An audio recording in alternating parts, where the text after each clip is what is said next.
Olá, tudo bem?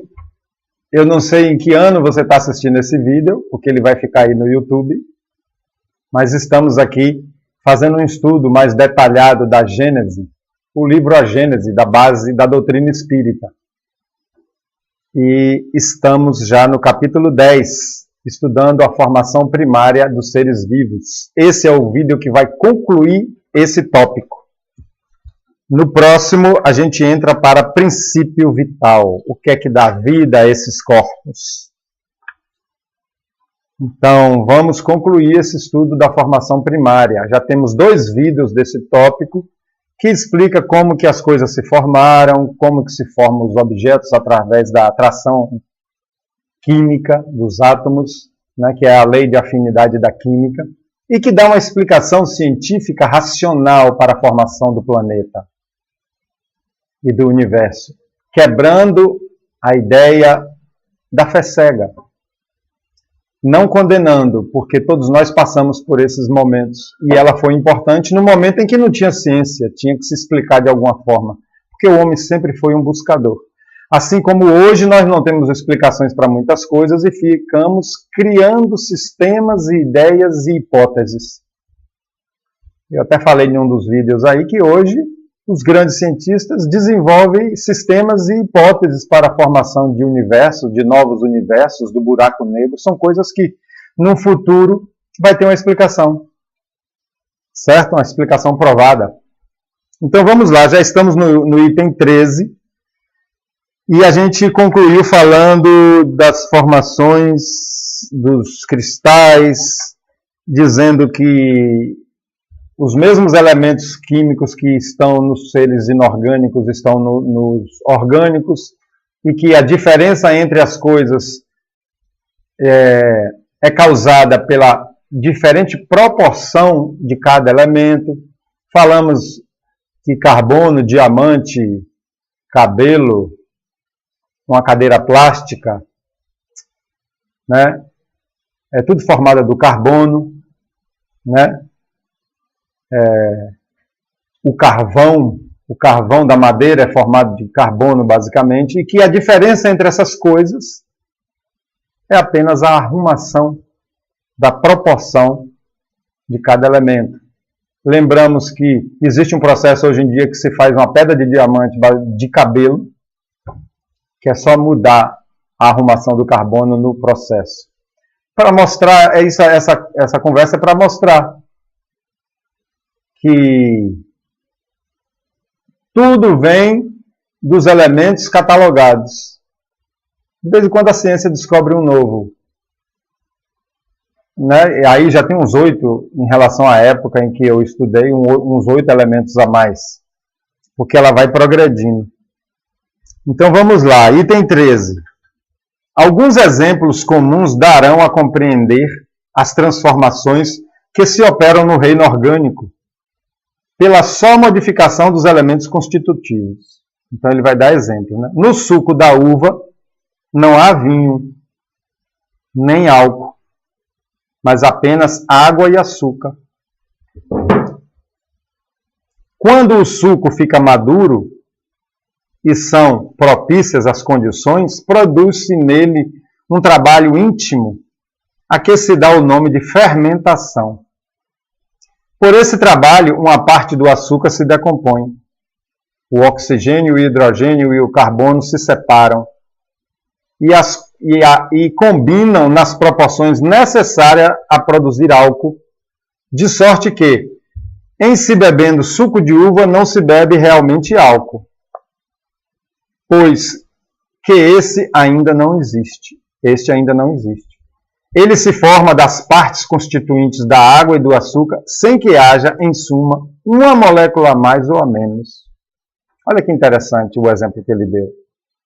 O suco de uva, quando ele entra na fermentação, sem se colocar nada nele, sem tirar nada nele, por esse processo químico da fermentação natural, se produz um elemento novo, o álcool. Você vê que não se acrescentou nada, não teve a mão do homem, estava ali descansando o suco. E pelo processo da natureza, apareceu um novo elemento. É assim que se formaram as coisas na Terra, quando não existia o homem, nem nenhum animal, nem nenhum vegetal no planeta, que quando ele resfriou, essas leis químicas trabalhando, que faz parte do conjunto das leis divinas ou leis naturais, que comanda todo o universo. Essas leis, gerando suas forças, fizeram toda a transformação para a formação da Terra. Aí a gente pode dizer, foi Deus que fez o planeta? Foi, porque parte dessa inteligência suprema, parte do verbo partir, parte dessa inteligência suprema, todas as leis, não só para o planeta Terra, para o universo infinito. Inclusive, gente, as leis morais, que a ciência não estuda, não consegue detectá-las ainda, mas que elas estão agindo o tempo todo em nós.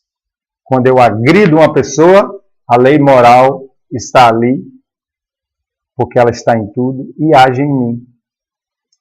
A gente já sabe que um sentimento ruim, uma raiva, uma mágoa, dá problemas no nosso corpo, gastrite, úlcera, ansiedade, etc. São as leis naturais fazendo a sua fermentação moral em nós. No pão, continuando aqui os exemplos, no pão e nos legumes que se comem, não há certamente carne, nem sangue, nem osso, nem bile, nem matéria cerebral. Entretanto, esses mesmos alimentos, decompondo-se e recompondo-se pelo trabalho da digestão, produzem aquelas diferentes substâncias, tão só pela transmutação de seus elementos constitutivos. Então, quando a gente come o feijão, o arroz, os elementos, na nossa digestão, ela vai dar formação a novos tipos de tecido, novos tipos de substâncias que o nosso corpo precisa. Na semente de uma árvore não há madeiras, folhas, flores ou frutos. E fora erro pueril, crê-se que a árvore inteira, sob microscópica forma, ali se encontra. Então a sementinha lá da jaqueira, do pé de jaca, que é uma árvore grande, aquela sementinha, ela não contém folhas, nem galhos, nem nada. Porém, na lei de atração química, na lei de afinidade química, aquela semente vai começar a entrar em contato com as substâncias do solo e fazer as suas formações novas e gerando coisas novas. A plantinha vai crescer, vai gerar tronco, vai gerar frutos. Tudo pelas leis naturais atuando em tudo. Tudo que eu estou falando aqui, se tem alguém aí que estuda química, não precisa ser engenheiro químico, não. Uma pessoa que se formou em química no nível médio, tudo isso nível médio é do meu tempo, viu, gente? Que fez o 2º grau. Tudo isso são coisas elementares. Todo mundo aí já deve ter estudado isso, só que a gente esquece essas coisas, né? Eu esqueço também, eu estou buscando aqui as coisas bem básicas para a gente raciocinar.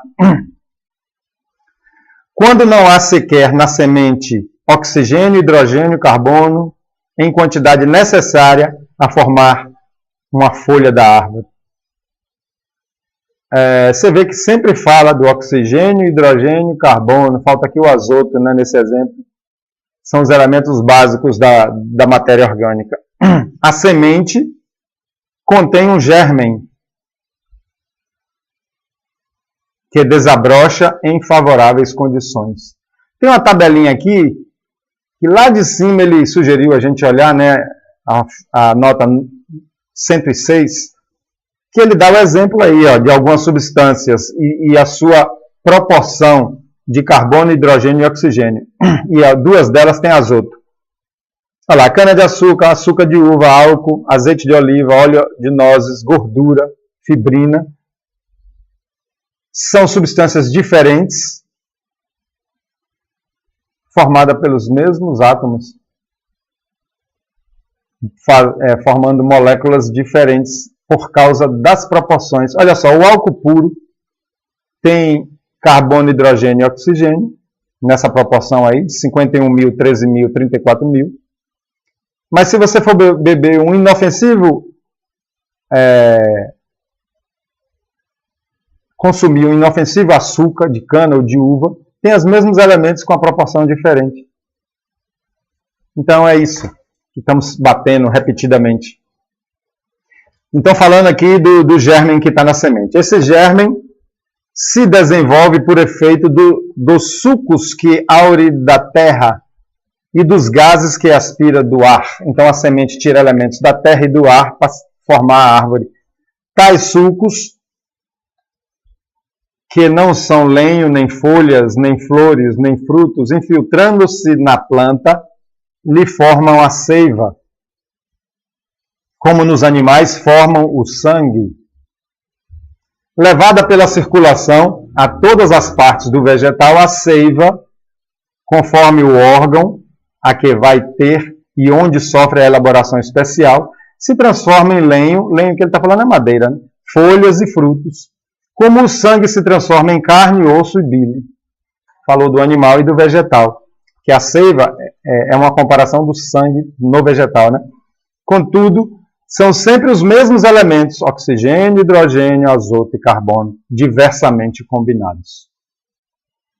As diferentes combinações dos elementos para a formação das substâncias minerais, vegetais e animais não podem, pois, operar-se a não ser nos meios e em circunstâncias propícias. Fora dessas circunstâncias, os princípios elementares estão numa espécie de inércia. Circunstância, quando ele fala, é pressão e temperatura.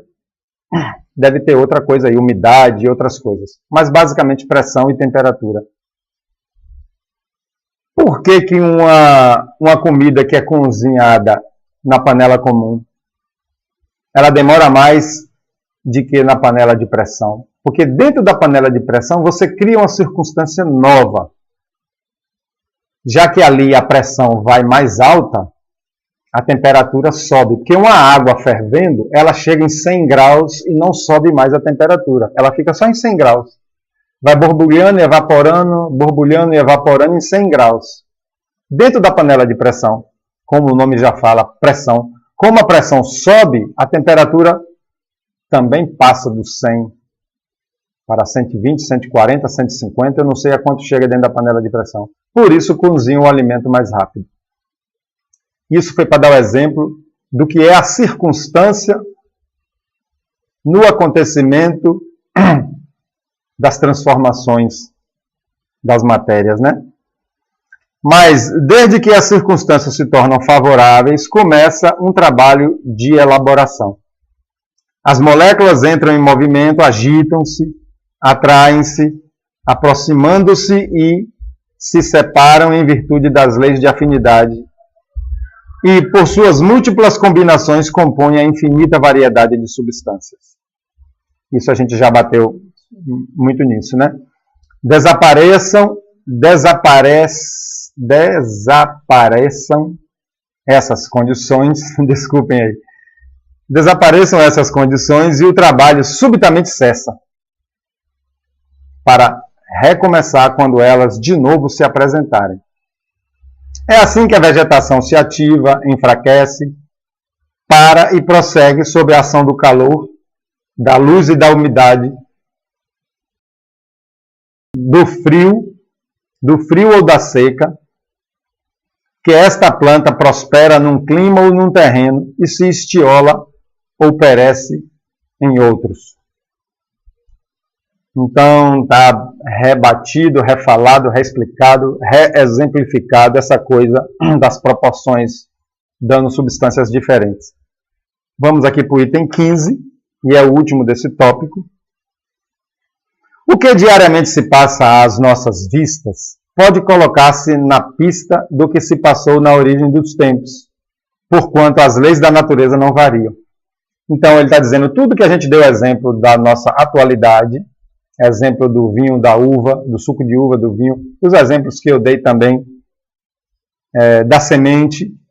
Ele diz que essas mesmas leis que estão atuando, fazendo isso hoje, eram no princípio das coisas e é sempre, porque são leis imutáveis da natureza.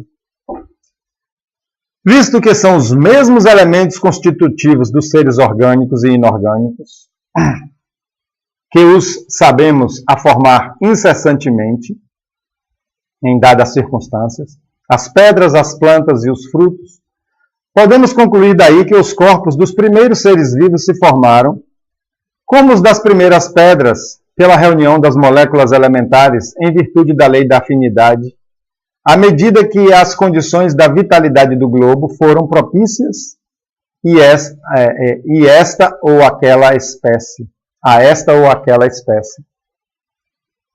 Então, ele mostrou aqui que, da mesma forma que se formaram as matérias inorgânicas, por essa atração química, formaram também as matérias orgânicas.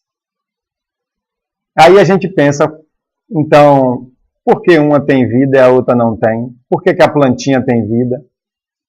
Os animais têm vida, a barata, o rato, o gato, o cachorro, o cavalo, o ser humano tem vida, e a pedra não tem essa vida de mobilidade, porque ali interno tem movimento, né, dos átomos. Tem princípio espiritual rudimentar ali também. Vai ser o assunto do próximo capítulo, o princípio vital. A semelhança de forma e de cores na reprodução dos indivíduos de cada espécie pode comparar-se à semelhança de forma de cada espécie de cristal, justapondo-se sob a ação da mesma lei, as moléculas produzem conjuntos análogos. Então ele está dizendo que a mesma lei que dá a igualdade entre os cristais, aquelas formas iguais, também explica por que os animais e as plantas também têm as mesmas formas, aproximadamente, né? De cabeça, pernas, o cachorro tem rabo, os cachorros têm rabo, as árvores, né? Se você chegar numa jaqueira que está aqui na Bahia, ou uma mangueira que está aqui na Bahia, e você achar uma jaqueira e uma mangueira em São Paulo, no Amazonas, no Rio Grande do Norte, serão de mesma forma, não idênticas, mas da mesma forma, com o mesmo fruto, com os mesmos sabores. E a depender do solo, o sabor varia. Por quê? Porque muitas vezes um solo não tem a substância que a árvore precisava. Mudou a circunstância, muda alguma coisa. Ok, gente? Vamos deixar aqui. Encerramos esse tópico da formação primária dos seres vivos. E no próximo vídeo a gente já começa o princípio vital. Assunto ainda alheio à nossa ciência atual na Terra. Assunto trazido pela ciência espírita. É isso que muita gente fala, espiritismo não é ciência. Espiritismo é ciência, só que é uma ciência espiritual, que ainda não foi provada em laboratórios, mas que muita coisa já se foi provada, como a reencarnação, através dos métodos de observação. Então, até lá, confesso a vocês que é um subtópico que eu esperava muito, que eu esperava demais chegar. Eu estou estudando isso atualmente no Livro dos Espíritos, também, lá no Centro Espírita, só que aqui aprofunda mais. Tá bom? Um grande abraço a todos, Jesus abençoe os nossos lares.